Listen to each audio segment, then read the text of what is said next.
कहानी की शुरुआत होती है, समवन ने एक स्लाइम पकड़ा ताकि उसे मैजिक स्टोन मिल सके। मैजिक स्टोन्स को पैसे में एक्सचेंज किया जा सकता है। उसने उस स्लाइम को एक बंधे हुए आदमी के ऊपर फेंक दिया और वो सीधे उसके चेहरे पर जाकर लगा। बाकी लोग जोर जोर से हंसने लगे। एक बॉल्ड आदमी बोला, ये तो काफी एफिशिएंट मूव था। इस दुनिया में एडवेंचरर्स पैसे कमाने के दो मेन तरीके इस्तेमाल करते हैं, क्वेस्ट रिवॉर्ड्स और मैजिक स्टोन्स को कैश में ट्रेड करना। जब वो किसी मॉन्स्टर को हराते हैं तो उसके शरीर के अंदर से एक मैजिक स्टोन निकलता है। उस स्टोन की वैल्यू उसके टाइप पर डिपेंड करती है। एक स्लाइम का मैजिक स्टोन करीब एक कॉपर कॉइन के बराबर होता है। बंधा हुआ आदमी बहुत ज्यादा दर्द में था। उसका नाम टॉरी था। यही व्हाइट हेयर्ड लड़का हमारा प्रोटोगोनिस्ट है। काहल नाम के बुली ने उसके बाल पकड़कर पूछा कि क्या अब वो गिव अप करने के लिए तैयार है। तभी काहल ने एक चीज नोटिस की, टॉरी अभी भी मूव कर सकता था। टॉरी ने उसे उनकी डील याद दिलाई कि अगर वो बिना उल्टी किए सब सह गया तो काहल उसे वो सारे मैजिक स्टोन्स देगा। हमारा प्रोटैगनिस्ट टोरी है, जिसकी उम्र 16 साल है। वो एक रुकी एडवेंचरर है, गिल्ड एज्योर फ्लेम विंग्स का मेंबर है और उसकी स्पेशलिटी मैजिक लाइफ मैजिक है। काहल टोरी के एटीट्यूड से इरिटेट होकर स्लाइम को उसके चेहरे पर रगड़ने लगा। उसे यकीन नहीं हो रहा था कि इतना वीक लड़का नील का छोटा भाई हो सकता है। अपने भाई के अनलाइक टोरी में एडवेंचरर बनने का कोई टैलेंट नहीं था। इसी वजह से उसके पास सब सहने के अलावा कोई चॉइस नहीं थी। उसे उन मैजिक स्टोन्स की जरूरत थी। कुछ देर बाद उन्होंने थोड़ा बहुत पैसा कमा लिया, इसलिए उन्होंने जल्दी वापस जाने का फैसला किया। वो टोरी को वहीं छोड़कर चले गए और बोले कि रस्सी खुद खोल ले। उन्हें लगा कि वो अपनी लाइफ मैजिक से कुछ न कुछ कर ही लेगा। टोरी ने जोर से चिल्लाकर अपने हिस्से के मैजिक स्टोन्स मांगे, लेकिन ये वो प्रॉमिस नहीं था जो उन्होंने किया था। ये सुनकर उन्होंने एक स्लाइम को धक्का दे दिया। उस स्लाइम को उन्होंने सीधे उसके मुंह के अंदर ठूंस दिया। इससे टोरी को उल्टी हो गई और काहल हंसते हुए बोला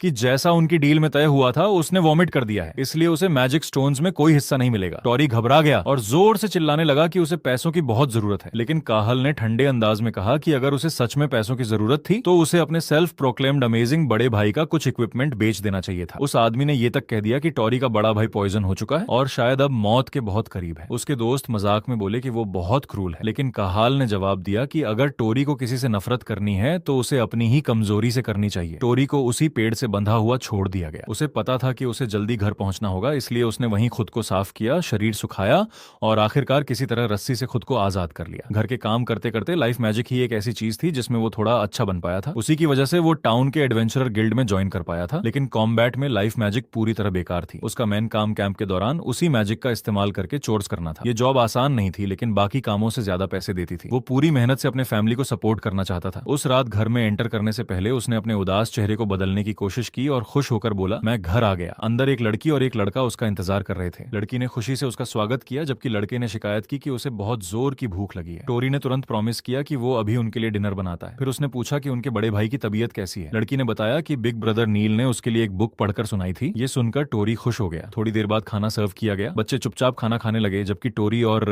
उनके बड़े भाई नील और टोरी आपस में बात करने लगे। नील ने पूछा कि टोरी की क्वेस्ट कैसी गई और टोरी ने मुस्कुराते हुए जवाब दिया कि हमेशा की तरह ये भी एक पीस ऑफ केक था। फिर नील ने उसे इतनी सारी परेशानियों में डालने के लिए माफी मांगी, लेकिन टोरी ने एक बार फिर उसे याद दिलाया कि उसे अपोलोजाइज करने की जरूरत नहीं है। उसने अपने बड़े भाई से कहा कि वो बस जल्दी ठीक होने पर ध्यान दे। उसका बड़ा भाई नील एक शानदार एडवेंचरर था जो व्हाइट ब्रेकिंग स्पीयर नाम की एडवेंचरर्स गिल्ड का मेंबर था। 6 साल पहले जब उनके पेरेंट्स एक एक्सीडेंट में मर गए थे, तब से उसका भाई अकेले ही पूरे फैमिली को सपोर्ट कर रहा था। लेकिन 3 साल पहले एक क्वेस्ट एक्सीडेंट के दौरान उसका सामना एक बैसिलिस्क से हुआ और वो पॉइजन हो गया। उसके बाद उसका ट्रीटमेंट लंबे समय तक चलता रहा और उसकी मेडिसिन बहुत महंगी थी। घर का रेंट, रोज का खाना, इक्विपमेंट कॉस्ट्स और बाकी खर्चे, भले ही वो लोग बहुत फ्रूगली जी रहे थे, लेकिन उसके भाई ने एडवेंचरर रहते हुए जो सेविंग्स जमा की थी वो अब लगभग खत्म हो चुकी थी। टोरी सोच रहा था कि काश वो भी अपने बड़े भाई की तरह स्ट्रॉन्ग मॉन्स्टर्स को डिफीट कर पाता ताकि उसे हाई वैल्यू मैजिक स्टोन्स मिल पाते। लेकिन प्रॉब्लम ये थी कि वो बहुत ज्यादा वीक था। हमारे एमसी के बड़े भाई ने उसके चेहरे की परेशानी नोटिस कर ली। अचानक नील ने अपने गले में पहना हुआ नेकलेस उतार दिया। उसमें एक मैजिक स्टोन लगा हुआ था। उसने वो टोरी को देते हुए कहा कि इसे बेचने पर थोड़े पैसे मिल जाएंगे। ये देखकर टोरी शॉक हो गया, क्योंकि वो मैजिक स्टोन नेकलेस एक प्रेशियस चार्म था जो उसे एक सीनियर एडवेंचरर ने गिफ्ट किया था। लेकिन नील ने शांत होकर कहा कि कोई बात नहीं। उसने ये तक कहा कि उसे अफसोस है कि उसने ये पहले क्यों नहीं दिया। वो चाहता था कि टोरी जल्दी जाकर इसे पैसे में एक्सचेंज कर दे। टोरी हिचकिचाने लगा। तब नील ने जवाब दिया कि वो अपने शरीर को अच्छी तरह जानता है। उसे पता था कि अब वो दोबारा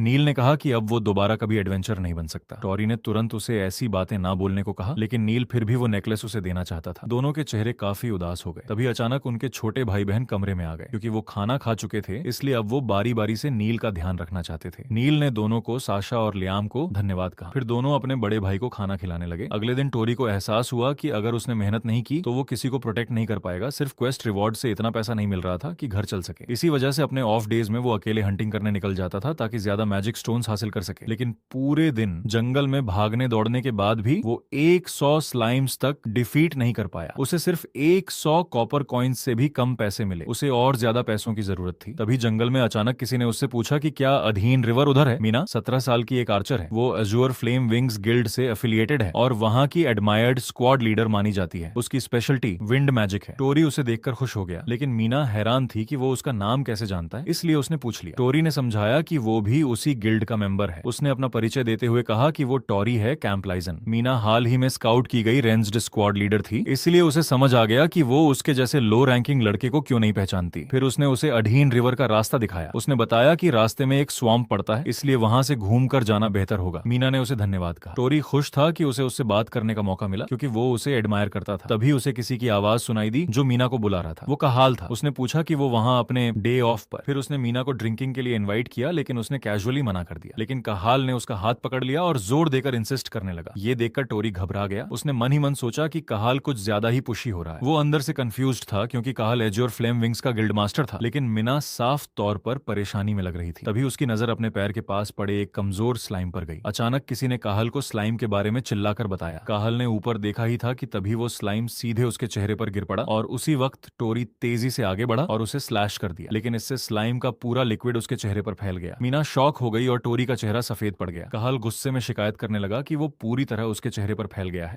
वहीं दूसरी तरफ हमारा लड़का पसीने से तर था और सोच रहा था कि इस बार तो उसने सच में बहुत बड़ी गलती कर दी। जब काहल ने टोरी को देखा तो वो कंफ्यूज्ड हो गया। फिर वो गुस्से में उस पर चिल्लाया और पूछा कि वो आखिर कर क्या रहा था। उसे लगा कि टोरी पिछली बार की रिवेंज लेने की कोशिश कर रहा है। टोरी नर्वस हो गया। उसने तुरंत माफी मांगी और वहां से भाग गया। काहल भी उसके पीछे दौड़ पड़ा। मीना उन दोनों को जाते हुए देखती रही और बोली कि टोरी सच में एक अजीब लड़का है। टोरी ने ये तक नहीं सोचा कि आगे क्या होगा। वो भागते भागते जंगल के बहुत अंदर तक पहुंच गया, लेकिन उसे नहीं पता था कि उसने काहल को पीछे छोड़ा भी है या नहीं। तभी गलती से उसका पैर किसी चीज पर पड़ गया, जिससे वो नीचे गिर पड़ा। गिरने से उसे काफी चोट लगी। जब उसने आसपास देखा तो उस गड्ढे के अंदर कई स्केलेटन्स पड़े हुए थे। इंसानी हड्डियां देखकर वो डर गया। उसने सोचा कि कहीं ये किसी ड्रैगन का नेस्ट तो नहीं है। उसे यकीन नहीं हो रहा था कि जंगल के इतने अंदर ऐसी जगह छिपी हुई हो सकती है। उसे लगा कि शायद काहल अब इतनी दूर तक उसका पीछा नहीं करेगा, लेकिन उसे जल्दी से जल्दी बाहर निकलने का रास्ता ढूंढना था। तभी उसके पैर से किसी चीज को टक्कर लगी। वो एक बुक थी। उसने उसे उठाया और सोचने लगा कि क्या ये, उसे लगा कि शायद ये बुक बहुत महंगी कीमत में सेल हो सकती है। तो सोचने लगा कि आखिर ये कैसी बुक है। उसने उसका लॉक खोलने की कोशिश की, लेकिन वो खुल ही नहीं रही थी। उसे ये काफी अजीब लगा, लेकिन साथ ही अंदर क्या लिखा है इसे लेकर वो बहुत क्यूरियस भी था। लेकिन अगर वो खुल ही नहीं रही थी तो वो कुछ कर भी नहीं सकता था। तभी अचानक उसके भाई द्वारा दिया गया नेकलेस गलती से उस बुक से टकरा गया और उसी पल वहां तेज रोशनी का ब्लास्ट हुआ। टोरी पूरी तरह शॉक्ड और कंफ्यूज्ड हो गया। ये आखिर हो क्या रहा है। वो बुक एक बहुत पावरफुल एनर्जी छोड़ रही थी। उसकी एक पेज पर ब्लैक इंक अपने आप बनने लगी। टोरी को बिल्कुल समझ नहीं आ रहा था कि ये क्या है। धीरे धीरे वो इंक एक मस्टाश की शेप में बदल गई और उसने उससे पूछा कि क्या वो उसकी आवाज सुन सकता है। जाहिर सी बात है, एक बोलती हुई बुक देखकर टोरी बुरी तरह डर गया और घबराहट में उसने वो बुक नीचे गिरा दी। लेकिन वो बुक लगातार बोलती रही कि चूंकि वो उसे खोल पाया है, इसका मतलब है कि वो एक बहुत स्ट्रॉन्ग एडवेंचरर है। फिर उस बुक ने उसका स्वागत किया और अपना नाम बियर्ड बताया। टोरी को समझ ही नहीं आ रहा था कि ये आखिर कैसी किताब है। उसने अपनी जिंदगी में पहले कभी कोई टॉकिंग बुक नहीं देखी थी। उसे ये काफी डेंजरस लग रही थी। तभी उस बुक ने उससे पूछा कि क्या वो एक रियल मैजिक स्टोन हासिल करना चाहता है। टोरी पूरी तरह कंफ्यूज्ड हो गया। बुक ने कहा कि जैसा उसने सोचा था उसे इसके बारे में कुछ पता नहीं है। फिर उसने समझाया कि एक रियल मैजिक स्टोन को मैजिक क्रिस्टल कहा जाता है। बियर्ड ने उसे कहा कि वो बस उस मेथड को कॉपी करे जो बुक में लिखा हुआ है। उसने रिवील किया कि एक मैजिक क्रिस्टल की कीमत एक नॉर्मल मैजिक स्टोन से 100 गुना ज्यादा होती है। ये सुनकर टोरी पूरी तरह शॉक हो गया। अगर ये सच था तो इसका मतलब था कि वो अपने भाई का सही ट्रीटमेंट करवा सकता है। लेकिन साथ ही उसके मन में ये सवाल भी आया कि क्या वो सच में इस बुक की बातों पर भरोसा कर सकता है। उसे डर था कि कहीं ये कोई नए तरह का मॉन्स्टर तो नहीं है। बियर्ड ने चैप्टर 1 से शुरुआत की। उसने टोरी को सिखाना शुरू किया कि स्लाइम का मैजिक क्रिस्टल कैसे हासिल किया जाता है। टोरी को बताया गया कि स्लाइम का मैजिक क्रिस्टल पाने के लिए सबसे जरूरी बात यह है कि उसे मारने की कोशिश नहीं करनी चाहिए, बल्कि उसे सिंपली किल करना चाहिए। ये सुनकर टोरी पूरी तरह कंफ्यूज्ड हो गया। स्लाइम्स किलिंग इंटेंट को लेकर बहुत सेंसिटिव होते हैं। जैसे ही उन्हें जरा सा भी किलिंग इंटेंट महसूस होता है वो एजिटेटेड हो जाते हैं। उनकी यही एजिटेशन उनके मैजिक स्टोन को अफेक्ट करती है। इसलिए अगर उसे मैजिक क्रिस्टल हासिल करना है तो उसे स्लाइम्स को अपना किलिंग इंटेंट महसूस नहीं होने देना होगा। बियर्ड ने उससे पूछा कि क्या वो समझ गया, लेकिन टोरी ने पहले कभी ऐसी थ्योरी नहीं सुनी थी। बियर्ड ने उसे स्लाइम्स की इकोलॉजी के बारे में भी थोड़ा समझाने का ऑफर दिया। उसने बताया कि स्लाइम एक ऐसा मॉन्स्टर है जो इंसान के चेहरे से चिपक कर उसे सफोकेट करता है और फिर उसे कंज्यूम कर जाता है। एक अकेले स्लाइम का हमला ज्यादा खतरनाक नहीं होता, लेकिन अगर कई स्लाइम्स एक साथ साथ हमला कर दें तो सिचुएशन बेहद डेंजरस बन जाती है, इसलिए उसे उसी बात को अपने एडवांटेज में इस्तेमाल करना होगा। टोरी ने पूछा, कैसे? तब बियर्ड ने उसे स्लाइम का मैजिक क्रिस्टल हासिल करने का सिंपल 3 स्टेप मेथड सिखाना शुरू किया। लेकिन जो कुछ उसने पढ़ा उसे देखकर टोरी बुरी तरह डर गया। उसने तुरंत वो बुक दूर फेंक दी। उसमें जो लिखा था उसका कोई मतलब ही नहीं बन रहा था, क्योंकि कोई भी इंसान इतना रेकलेस काम कभी नहीं करेगा। वो फ्रस्ट्रेशन में भर गया कि उसे किसी अजीब और इनकॉम्प्रिहेंसिबल बुक ने बेवकूफ बना दिया। अब वो खुद से सवाल करने लगा कि आखिर वो कर क्या रहा है। उसी पल उसके मन में ये ख्याल आया कि शायद ये पूरा मैजिक क्रिस्टल वाला मामला सिर्फ एक झूठ है। उसने फैसला किया कि पहले उसे इस केव से बाहर निकलना चाहिए। तभी एक स्लाइम उसके पैर के पास आ गया। वो अचानक डरकर पीछे हट गया, लेकिन अगले ही पल स्लाइम्स का एक ह्यूज स्वॉर्म उसे चारों तरफ से घेर चुका था। उसने पूरी ताकत लगाकर फाइट बैक करने की कोशिश की, लेकिन जैसे ही एक स्लाइम उसके पैरों से चिपका वो जोर से चीख पड़ा। उसके दिमाग में बस यही चल रहा था कि अगर वो घर वापस नहीं गया तो डिनर कौन बनाएगा। वो लगातार उन स्लाइम्स से लड़ रहा था जो उसकी तरफ टूट कर आ रहे थे, और साथ ही सोच रहा था कि उसके भाई नील के ट्रीटमेंट के लिए पैसे कौन कमाएगा। वो और ज्यादा स्ट्रगल करने लगा, क्योंकि उसके मन में बस यही सवाल था कि उसके फैमिली को प्रोटेक्ट कौन करेगा। लेकिन स्लाइम्स लगातार उसके ऊपर चढ़ते जा रहे थे और उसे नीचे दबा रहे थे। वो इतने भारी हो गए कि अब वो हिल भी नहीं पा रहा था। अगर ऐसा ही चलता रहा तो वो पूरी तरह निगल लिया जाता। तभी उसने देखा कि वो बुक उससे बस कुछ इंचेस दूर पड़ी थी। उसने पूरी कोशिश करके उसकी तरफ हाथ बढ़ाया। आखिरकार उसने बुक पकड़ ली और उससे विनती की कि वो उसे वो 3 स्टेप्स दोबारा बताए। बियर्ड ने कहा कि लगता है टोरी ने आखिर अपना मन बना लिया है। स्लाइम का मैजिक क्रिस्टल हासिल करने का पहला स्टेप था स्लाइम द्वारा खा लिया जाना। बियर्ड ने देखा कि टोरी पहले से ही स्लाइम्स द्वारा खाया जा रहा था। उसने उसकी तारीफ करते हुए कहा कि उसने बिना देर किए इसे प्रैक्टिकली अप्लाई भी कर लिया। जैसे जैसे स्लाइम्स उसे चारों तरफ से घेर कर कंज्यूम कर रहे थे, टोरी ने जल्दी से आगे बताने को कहा। बियर्ड ने उसे याद दिलाया कि सबसे जरूरी बात वो पॉइंटर्स हैं जो अभी अभी उसे सिखाए गए थे। स्लाइम्स किलिंग इंटेंट महसूस करते ही एजिटेटेड हो जाते हैं। अगर वो चाहता है कि उनके मैजिक स्टोन्स खराब ना हो तो उसे अपने अंदर का पूरा किलिंग इंटेंट छोड़ना होगा। इसलिए सबसे पहले उसे अपनी सोर्ड छोड़नी पड़ेगी। टोरी जानता था कि अगर उसने कुछ नहीं किया तो वो मर जाएगा। अगर उसे जिंदा घर लौटना है तो उसे यही करना होगा। उसने खुद को मजबूर किया कि वो उस अजीब बुक की बातों पर भरोसा करे। फिर उसने अपनी सोर्ड छोड़ दी और उन स्लाइम्स को खुद को खाने दिया।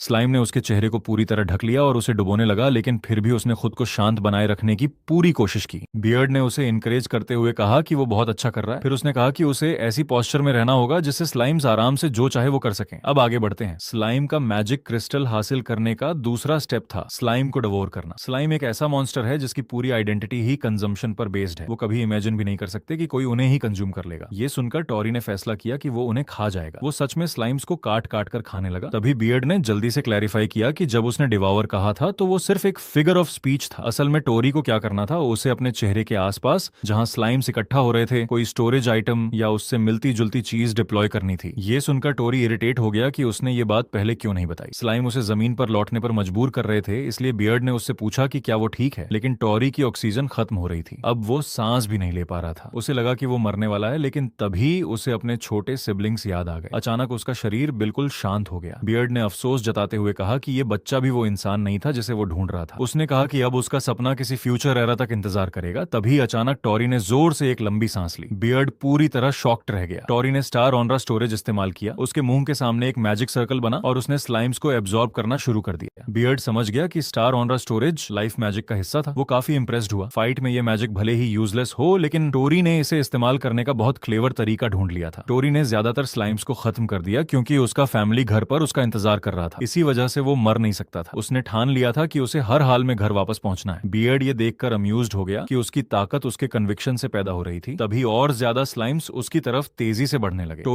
टोरी ने घबराकर पूछा कि तीसरा स्टेप क्या है। अब वो बचने के लिए कुछ भी करने को तैयार था। तभी बियर्ड ने बताया कि तीसरा स्टेप है भाग जाना। ये सुनकर टोरी पूरी तरह डम्फाउंडेड रह गया। बियर्ड ने समझाया कि जिन स्लाइम्स को वो स्टोर नहीं कर पाया वो अब एक्सट्रीम एजिटेशन की हालत में थे। वो पहले से ज्यादा डेंजरस हो चुके थे और उनके मैजिक स्टोन्स भी छोटे हो गए थे। इसलिए किसी बेकार की लड़ाई में पड़ने से बेहतर था कि वो वहां से भाग जाए। अब टोरी के पास अपनी पूरी ताकत लगाकर भागने के अलावा कोई ऑप्शन नहीं था। बियर्ड लगातार उसे चीयर अप करता रहा। टोरी भागता ही गया। आखिरकार वो वहां से बच निकलने में कामयाब हो गया। वो इतना ज्यादा एग्जॉस्टेड हो चुका था कि सीधे जमीन पर गिर पड़ा, लेकिन उस बुक की वजह से उसकी जान बच गई थी। जब उसने दोबारा उस बुक की तरफ देखा तो बियर्ड गायब था। वो पूरी तरह कंफ्यूज्ड हो गया। तभी अचानक बियर्ड फिर से सामने आ गया और बोला कि अब वो उसे सिखाएगा कि उसने जो स्लाइम्स स्टोर किए हैं उनसे मैजिक स्टोन्स कैसे हासिल किए जाते हैं। उसकी अचानक अपीयरेंस देखकर टोरी फिर डर गया। बियर्ड ने समझाया कि अगर स्लाइम ओपन एयर के कांटेक्ट में ना रहे तो वो अपने शरीर का वाटर बैलेंस मेंटेन नहीं कर पाते, इसलिए वंस स्टोर्ड वो 5 मिनट से भी कम समय में मैजिक स्टोन्स में बदल जाते हैं। तब तक मैजिक क्रिस्टल्स भी तैयार हो चुके होंगे। टोरी को डर था कि कहीं स्लाइम्स फिर से उस पर पर हमला ना कर दें,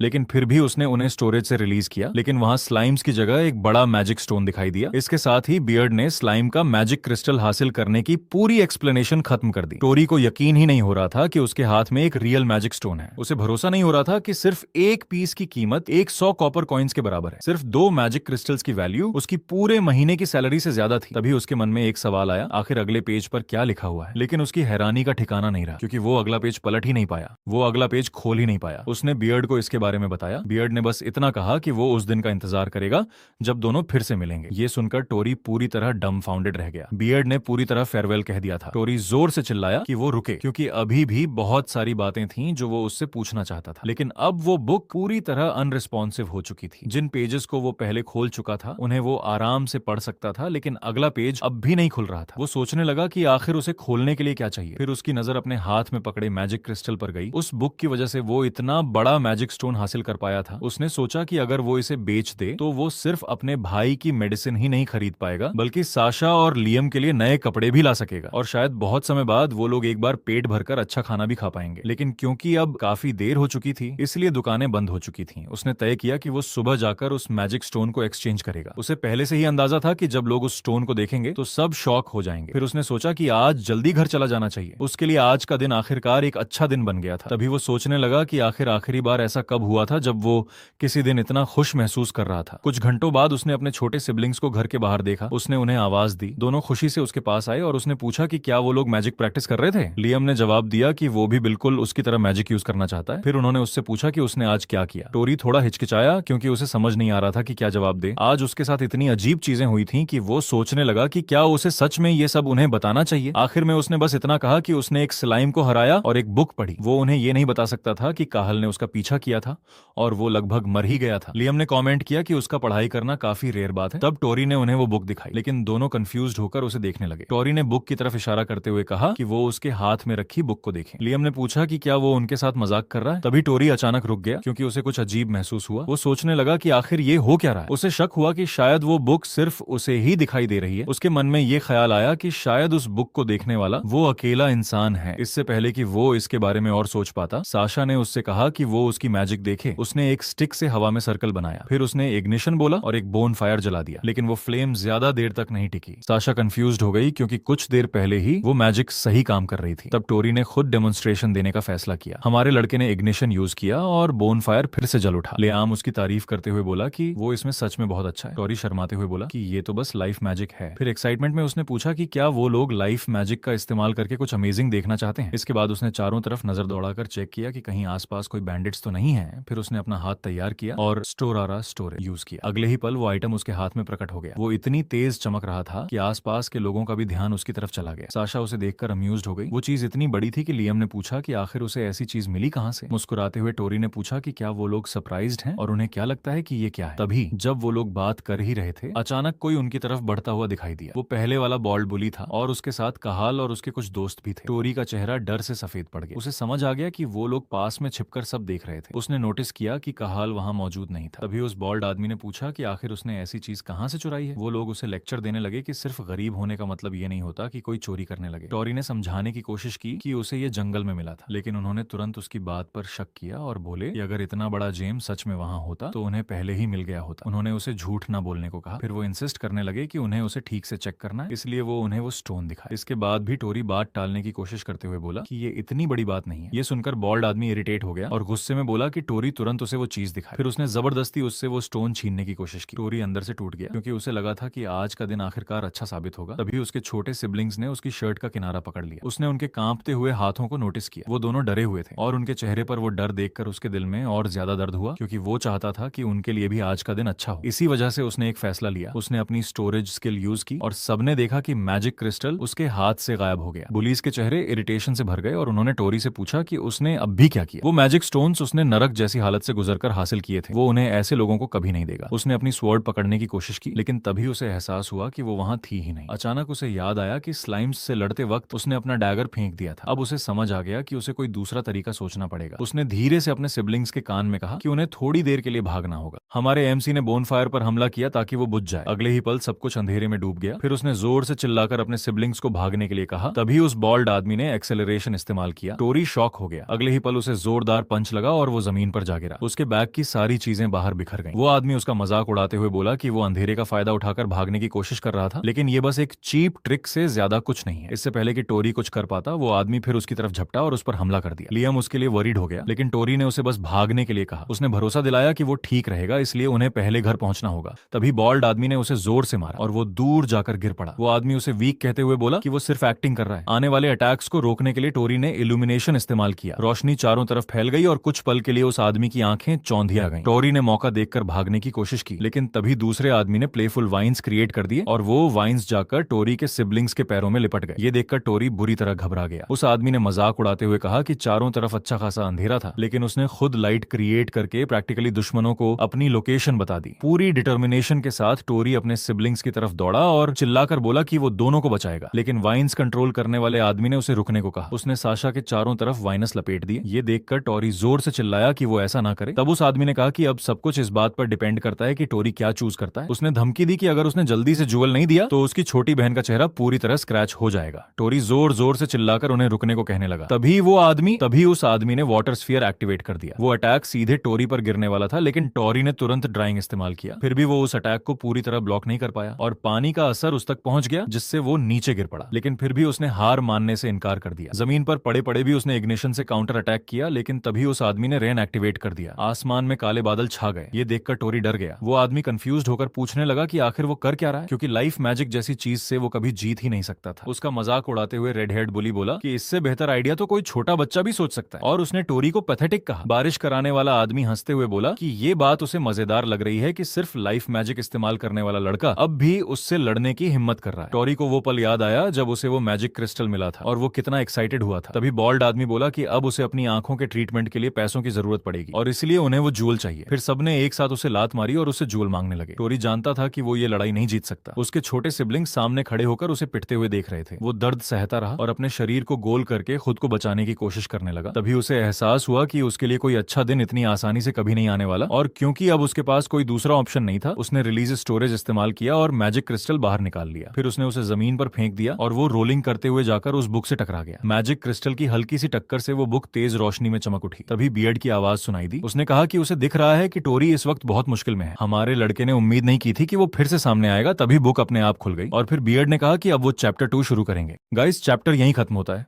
अगर आपको ये स्टोरी पसंद आई हो तो कमेंट करके जरूर बताना, और इसका नया चैप्टर कल शाम को आएगा, इसलिए चैनल को अभी सब्सक्राइब कर लो ताकि कोई भी अपडेट मिस ना हो। मिलते हैं अगले वीडियो में, तब तक के लिए गुड बाय।